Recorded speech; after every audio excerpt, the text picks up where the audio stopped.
Self awareness सुनने में यह शब्द काफी सामान्य सा लग रहा होगा। सेल्फ अवेयरनेस मतलब क्या? खुद को जानना।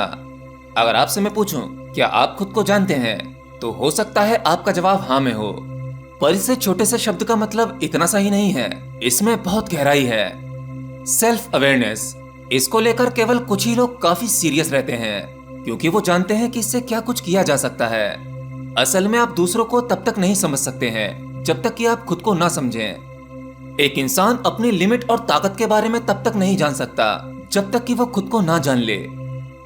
आज दुनिया में सेल्फ अवेयरनेस को लेकर सबसे बड़ा प्रोग्राम है मेडिटेशन, साथ ही सबकॉन्शियस माइंड की प्रोग्रामिंग। ये दोनों ही प्रैक्टिसेस सेल्फ अवेयरनेस को बढ़ाने के लिए सबसे ज्यादा उपयोगी हैं। इसे कॉन्शियसनेस के नाम से भी जाना जाता है। इसका सीधा सा अर्थ यह है कि आपके आसपास क्या हो रहा है, आप उस बारे में कितना जानते हैं। असल में हम जितना ही अधिक कॉन्शियस होते हैं, उतना ही अपने आसपास हो रही चीजों के बारे में अवेयर होते हैं। अगर आप ये करने में माहिर नहीं हो, तो इसका मतलब आप उतने कॉन्शियस नहीं हो। तो चलिए जानते हैं कि सेल्फ अवेयरनेस हमारे लिए कितना महत्वपूर्ण है और ऐसी कौन सी प्रैक्टिसेस हैं जिनसे हम अपनी सेल्फ अवेयरनेस को ज्यादा से ज्यादा इंप्रूव कर सकते हैं।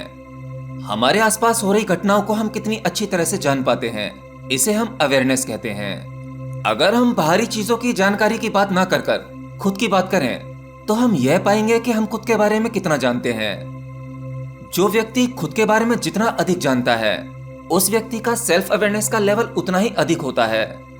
असल में ये एक स्किल है जिसे केवल अभ्यास के जरिए डेवलप किया जा सकता है। अगर आप माइंडफुलनेस का मेडिटेशन करते हैं, तो इसे आसानी से अपने भीतर डेवलप कर सकते हैं। ऐसी कोई भी एक्टिविटी, कोई भी कार्य जो आपको आपके प्रेजेंट मोमेंट में रखती है, वो आपके सेल्फ अवेयरनेस को बढ़ाती है। बिना सेल्फ अवेयरनेस के आगे बढ़ना बिल्कुल वैसा ही है जैसे बिना मंजिल के बस आगे चलते जाना। मंजिल का पता नहीं है, बस चले जा रहे हैं, यानी एक बेहोशी की अवस्था। ये एक ऐसी अंतहीन यात्रा है जिसके बारे में आपको पता ही नहीं है कि आपको जाना कहाँ है। पर जैसे जैसे अवेयरनेस बढ़ती है, वैसे वैसे हम हर एक चीज को क्लियरली समझ पाते हैं, अर्थात हमारी समझ डेवलप होने लगती है। आज हम में से ज्यादातर लोग जो जॉब या बिजनेस करते हैं, वो बिना किसी सेल्फ अवेयरनेस के अपनी लाइफ को एक ही तरह से जीते हैं, जिसके चलते वो कुछ नया नहीं सीख पाते।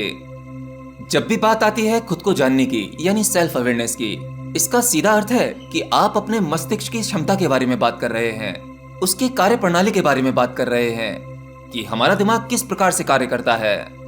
असल में हमारा ब्रेन 3 हिस्सों में बटा हुआ है। पहला है नियोकॉर्टेक्स, यानी मस्तिष्क का वह हिस्सा जो थिंकिंग और लर्निंग ब्रेन कहलाता है। यह हिस्सा भाषा, रीजनिंग और थॉट्स को कंट्रोल करता है। दूसरा है लिम्बिक सिस्टम, आप इसे इमोशनल सेंटर भी कह सकते हैं। इसमें वैल्यू जजमेंट स्टोर होती हैं। साथ ही इसमें हमारे नेगेटिव और पॉजिटिव एक्सपीरियंसेस होते हैं। दिमाग का तीसरा हिस्सा है बासल गैंग्लिया। ये हमारे दिमाग का वो हिस्सा है जो हमारे सबकॉन्शियस माइंड से जुड़ा हुआ है। ये हिस्सा हमारी अवेयरनेस की परत से नीचे है, इसलिए इसमें किसी भी जानकारी को स्टोर करने के लिए आपको अपनी सेल्फ अवेयरनेस को पहले डेवलप करना होगा। आप डायरेक्ट अपने सबकॉन्शियस माइंड को डेवलप नहीं कर सकते, यानी आपको पहले अपनी सेल्फ अवेयरनेस को डेवलप करना होगा। यह हिस्सा हमारे मस्तिष्क का रूट ऑफ द ब्रेन है। इस हिस्से में हमारी लाइफ की हर एक वो इंफॉर्मेशन स्टोर होती है जिन्हें आसानी से एक्सेस नहीं किया जा सकता, यानी ऐसी वो मेमोरीज जिनके बारे में आपको लगता है कि आप भूल चुके हो। पर एक बार जो भी चीज एक्सपीरियंस हो जाती है, वो मेमोरी हमारे इस हिस्से में जाकर स्टोर हो जाती है। आगे आपको उसकी जरूरत नहीं होती, इसलिए आपको लगता है कि आप उसे भूल गए हो। इसी में हमारे पिछले जन्मों की यादें भी मौजूद होती हैं। पर जैसा कि मैंने कहा कि उन सबको एक्सेस करना इतना आसान नहीं है। अगर आप सेल्फ अवेयरनेस पर काम करते हैं, तो आपको अपने कॉन्शियस कनेक्शन को इन तीनों से जोड़ना होगा। एक सामान्य व्यक्ति केवल अपने थॉट्स और बिलीफ पर ही काम करता है, इसलिए वो अपने ब्रेन में छुपी हुई क्षमता को एक्टिव नहीं कर पाता। इस पर पूरी तरह से काम करने के लिए आपके अपने इमोशंस और सहज ज्ञान, यानी आपकी जो भी स्वाभाविक बुद्धि है, उस पर काम करना होगा। हमारे भीतर वो इंफॉर्मेशन है जिन्हें हमारा ये कॉन्शियस माइंड यानी चेतन मन आसानी से एक्सेस नहीं कर पाता। जब हम अपने सबकॉन्शियस माइंड को एक्सेस कर लेते हैं, तब हम अपने थॉट्स और बिलीफ पर पूरी तरह से कंट्रोल पा सकते हैं। ये तो हो गई हमारे ब्रेन की थोड़ी बहुत कॉम्प्लेक्स जानकारी, जो शायद आपको पूरी तरह से समझ में ना आई हो। पर अगर ये लैंग्वेज थोड़ी टफ लग रही हो तो कोई बात नहीं, आपको केवल इतना ध्यान रखना है कि आपको अपने सेल्फ अवेयरनेस पर काम करना है। पहली सीढ़ी वही है, और जिसके लिए मैंने पहले बताया था, बेस्ट तरीका है मेडिटेशन। मेडिटेशन की हजारों टेक्निक्स हैं, लेकिन जो मेडिटेशन टेक्निक मैं आज आपको बताने जा रहा हूँ, ये मेडिटेशन की टेक्निक हमें प्रेजेंट मोमेंट में फोकस रखने में मदद करती है। असल में सारा खेल ही प्रेजेंट मोमेंट का है, इसी में अनेकों रहस्य छुपे हुए हैं। ये एक तरह का ऑब्जर्वेशनल मेडिटेशन है। इसमें हम अपने ध्यान को किसी एक्टिविटी में जोड़ते हैं। ये कुछ भी हो सकता है, आपका सांस लेना, जो एक प्राकृतिक स्वाभाविक क्रिया है। अगर ये नहीं कर सकते तो आपको यह देखना होगा कि आपके आसपास क्या हो रहा है, उसे गौर से जागते हुए देखना है। अगर आप आपके पास हो रही किसी भी घटना को अपने आप से अलग करके देखते हैं तो उसमें सामान्य से अधिक क्लैरिटी आ जाती है। उसमें वो चीजें भी दिखने लगती हैं जो एक सामान्य व्यक्ति को नहीं दिखती। असल में हम अपने आसपास हो रही किसी भी घटना को देखते हैं तो हम खुद को उस घटना से जोड़कर देखते हैं, पर इस टेक्निक में आपको उसके विपरीत करना है। आपके आसपास केवल एक दृश्य चल रहा है, उससे आपका कोई संबंध नहीं है।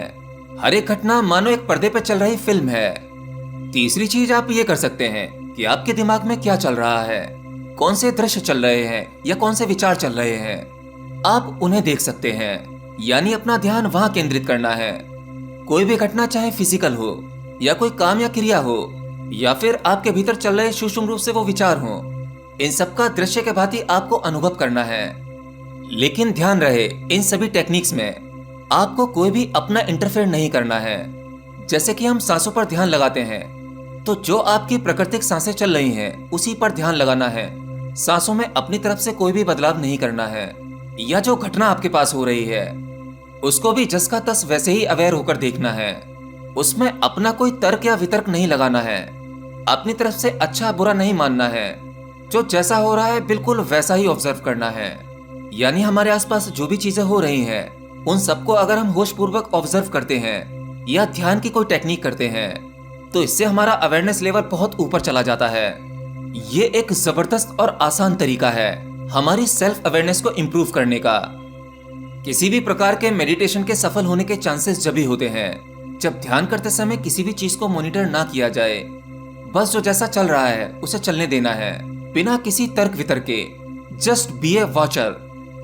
असल में आमतौर पर जब आप लोग मेडिटेशन करते हैं तो वहां पर भी आप कुछ ना कुछ करना ढूंढ लेते हैं कि करना क्या है, किसी को याद करना है या किसी पर ध्यान लगाना है। और इन सब के चलते आपका कॉन्शियस माइंड आपको डिस्टर्ब करता है, यानी बहुत सारे विचार पैदा करता है। और कई बार आप लोग उन विचारों के साथ हो जाते हो, कई बार उनके विपरीत हो जाते हो। वहां कुछ सही लगता है तो कुछ गलत लगता है, जिसके चलते आपकी किसी भी प्रकार की मेडिटेशन की टेक्निक सफल नहीं हो पाती। दूसरा है सेल्फ रिफ्लेक्शन। रोजाना शाम के वक्त खुद को थोड़ा सा समय दें और सोचें सुबह से शाम तक आपके बिहेवियर में किस प्रकार के चेंजेस हुए हैं। कल आपका बिहेव कैसा था और आज कैसा था। यानी अपने आप को कल वाले आप से कंपेयर करना है कि कल आप क्या थे, आपका बिहेवियर लोगों के साथ कैसा था। अपने बारे में ये सब कुछ सोचते समय पूरी तरह से कल्पना करें, विजुअलाइजेशन करें। हर एक दृश्य को देखें कि आपने क्या क्या किया था, आपने कितनी बार गुस्सा किया था, कितनी बार खुश थे। ये सभी एक्टिविटी सेल्फ रिफ्लेक्शन एक्टिविटी कहलाती हैं, जिससे हमें खुद को ज्यादा अच्छे से समझने में हेल्प मिलती है।